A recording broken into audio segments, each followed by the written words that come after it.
देखिए 1880 में इस बटालियन का निर्माण हुआ, गठन हुआ और आज 144 वर्ष हो चुके हैं और इस वाहिनी का एक बहुत ही गौरवशाली इतिहास है। जूनी काठी बंधी नहीं मो सीता मन को साइले जोड़ी छगो।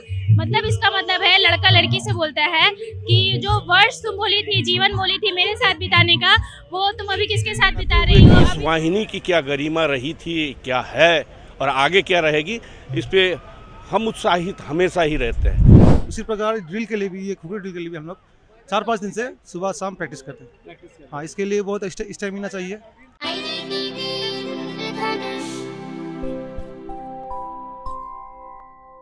इस वक्त हम मौजूद हैं डोरंडा स्थित जैप 1 के परेड ग्राउंड में। आज की ही दिन 144 वर्ष पहले इस पूरे जो बटालियन है जैप 1, इसकी स्थापना हुई थी। आज स्थापना दिवस है और इसके अवसर में इस परेड ग्राउंड में परेड के साथ पूरे कार्यक्रम की शुरुआत हुई। परेड के बाद बैंड पार्टी ने अपना प्रदर्शन किया अपनी कला का। उसके बाद जो गुरखा जवान हैं उन्होंने खुखरी के साथ ड्रिल करके दिखाया। जैप 1 के 144वें स्थापना दिवस कार्यक्रम की शुरुआत परेड से हुई। परेड में जैप 1 के जवानों की 6 टुकड़ियां शामिल थी। परेड की सलामी एडीजी जैप आर.के. मलिक ने ली। परेड खत्म होने के बाद जैप 1 के बैंड का प्रदर्शन भी किया गया। बैंड डिस्प्ले के बाद बच्चों ने पारंपरिक नेपाली गीत पर नृत्य किया। तो वो गाने का लिरिक्स है जूनी काठी बंधी नहीं मो सीता मन को साइले जोड़ी छगो। मतलब इसका मतलब है लड़का लड़की से बोलता है कि जो वर्ष तुम बोली थी, जीवन बोली थी मेरे साथ बिताने का, वो तुम अभी किसके साथ बिता रही हो। अभी तुम्हारे मन में तुम्हारे जो कोई है वो कौन है, ऐसे ये पूछने का बता रहेगा। ये प्रैक्टिस किया था आप लोगों ने इससे पहले? जी, हम लोग को प्रैक्टिस तो टीकू हॉल में, हम लोग का टीकू हॉल है, कमेटी हॉल, वहीं पे हम लोग प्रैक्टिस करते थे। और डांस को क्या कहते हैं जो आपने स्टेप्स किया था, वो क्या ट्रेडिशनल स्टेप था या फिर नया था? नहीं, वो हम लोग खुद से डांस सीखे थे। और जैसे कि हम लोग 11 जन डांस किए थे, तो 11 डांस में कोई आधा स्टेप कोई सिखाया, आधा स्टेप कोई, तो हम लोग सब मिल के डांस एक साथ किए थे, तो बहुत ज़्यादा मज़ा आया। इसके बाद जैप 1 के जवानों ने खुखरी ड्रिल कर अपनी प्रतिभा का प्रदर्शन किया। गोरखा का एक खुखरी होता है, ठीक है, खुखरी जिसके चलते हम लोग क्या करते हैं, हम लोग जातिया तैयार है, जातिया होने का हम लोग उसका ड्रिल होता है एक ठो, वो ड्रिल आपको मैंने दिखाया गया है ग्राउंड में। कैसे वो ड्रिल में क्या आप लोगों ने कुछ स्टेप्स वगैरह किया था? वो फॉर्मेशन होता है सर, वो फॉर्मेशन है, वो ऐसे आपको हम बताएंगे तो नहीं पता चलेगा। वो फॉर्मेशन 8 फॉर्मेशन होता है, जिससे हम आपको 8 फॉर्मेशन दिखाए हैं आपको। उसमें हम लोग का होता है काट होता है। अब जैसे दाएं बाएं, जैसे कोई दुश्मन आएगा उसको हटाना है, मारना है, उसको हटाना है, फिर साइड करना, वो चीज़ होता है सर। जैसे जैप 1 है आपका टोटल गोरखा पटलाइन, तो हम लोग को सबको इशू किया जाता है। जैसे हम लोग ट्रेनिंग करते हैं, ट्रेनिंग आपका बुनियादी कोर्स करते हैं, तो बुनियादी कोर्स समाप्त के पश्चात आपको ये खुखरी ड्रिल अनिवार्य होता है। अच्छा, एक जो गोरखा सैनिक होता है, वो चाहे किसी भी बटालियन में हो, कहीं भी हो, खुखरी हमेशा साथ में रहता है। जी, वो आप कितना आपको मैंने अभी बताया, ये है जाति हथियार। जिस तरह आप दूसरा कास्ट में देखे होंगे सरदार के बोला अपना लेके चलते हैं, इसलिए हम लोग को भी ये इशू किया था। बस यही कि इसका गलत इस्तेमाल नहीं किया जाए।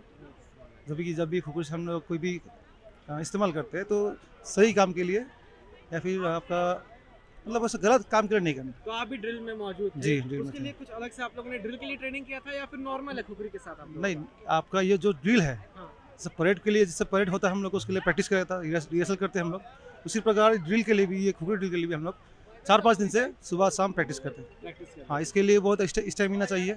देखिए, सबसे इसमें इम्पोर्टेंट फॉर्मेशन यही होता है कि आपको चारों दिशा में घूम कर डांस का प्रदर्शन करना पड़ता है। चारों दिशा में सबसे पहले फ्रंट में हम लोग प्रदर्शन करते हैं, उसके बाद पीछे मुड़ जाते हैं, उसके बाद दाहिने, उसके बाद बाएं, और लास्ट में 178 डिग्री घूम के अपनी जगह आ जाते हैं। कार्यक्रम के अंत में वाहिनी के पदाधिकारियों और सेवानिवृत्त कर्मियों के बीच टग ऑफ वॉर का गेम हुआ। इसमें रिटायर कर्मियों ने जीत हासिल की। मौके पर जैप के पूर्ववर्ती जवानों ने अपनी वाहिनी का जमकर बखान किया।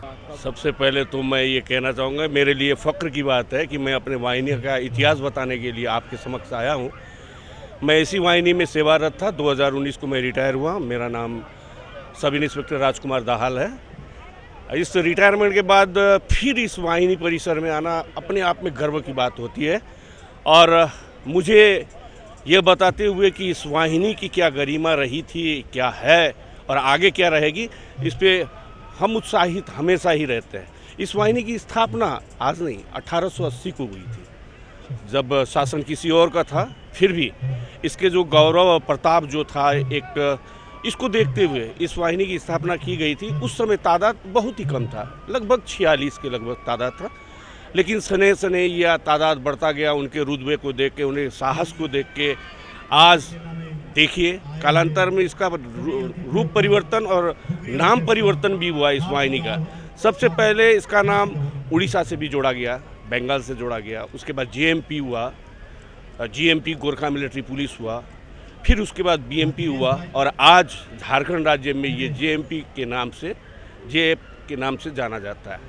और इस वाहिनी की स्थापना 1880 में जो हुई थी वो इसी आज के दिवस को 5 जनवरी को इसकी स्थापना होती। तो उसी खुशी को बरकरार रखने के लिए हम हर वर्ष इतने ही उत्साहित होके वाहिनी के तो लोग आते ही हैं, लेकिन बाहर से भी आते हैं और हमारे जितने भी पुलिस पदाधिकारी वरीय हो कनिया जो भी हो वो आस लगाए बैठे कि इस वाहिनी की स्थापना कब होगी और एक मेले का आयोजन होगा, उसमें खुशियाँ ही खुशियाँ होती है। ये कई विश्व युद्ध में भी इसमें शामिल था, फिर जब भारत का विभाजन हुआ, पाकिस्तान बना, उस वक्त काफ़ी टेंशन था, तो उस वक्त भी तैनात था, तो उसके जरा बारे में बताइए। सेकेंड विश्व युद्ध को भी झेला है, हाँ। उस समय अपना योगदान दिया था और विशेषकर चाइना वार 62 वाला 61-62 वो चाइना वार, 70-71 पाकिस्तान उसमें भी एकदम अहम भूमिका निभाने वाला ये है।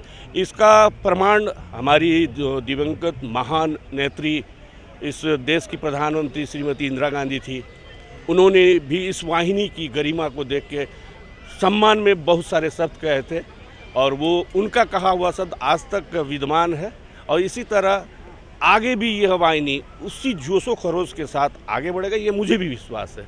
भले मैं सेवानिवृत्त हुआ, लेकिन आपको ये भी बता दूं, जिस समय इस वाहिनी की 100 वर्ष पूर्ण हुई थी, मैं उसी वर्ष इस वाहिनी में आया था, यानी कि 1980 में मैं इस वाहिनी में आया। आज मैं 2019 पर सेवानिवृत्त हुआ, आज लगभग 4-5 साल हो रहा है। फिर भी एक उमंग होता है रिटायरमेंट के बाद, भले सरकार से एक मिला है हमें एक इच्छा कि भाई आपने बहुत सारा किया 40 वर्षों तक, अब आपके जो बची कुची है इच्छाएं वो पूर्ण कीजिए। इसके बाद एडीजी जैप आर.के. मलिक ने आनंद मेले का उद्घाटन किया। उन्होंने कहा कि जैप 1 के जवानों का गौरवशाली इतिहास रहा है। देखिए 1880 में इस बटालियन का निर्माण हुआ, गठन हुआ और आज 144 वर्ष हो चुके हैं और इस वाहिनी का एक बहुत ही गौरवशाली इतिहास रहा है।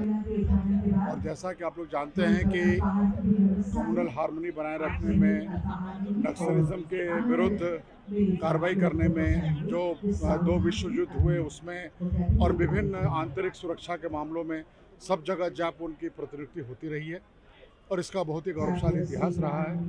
हम लोग प्रयास कर रहे हैं कि इसके लिए एक और, चूँकि वाहिनियों की संख्या बढ़ गई है, तो एक और कैंपस हम लोग कहीं उपलब्ध कराएं ताकि लोग वहाँ भी रह सकें, अच्छे से रह सकें, परिवार का कल्याण हो।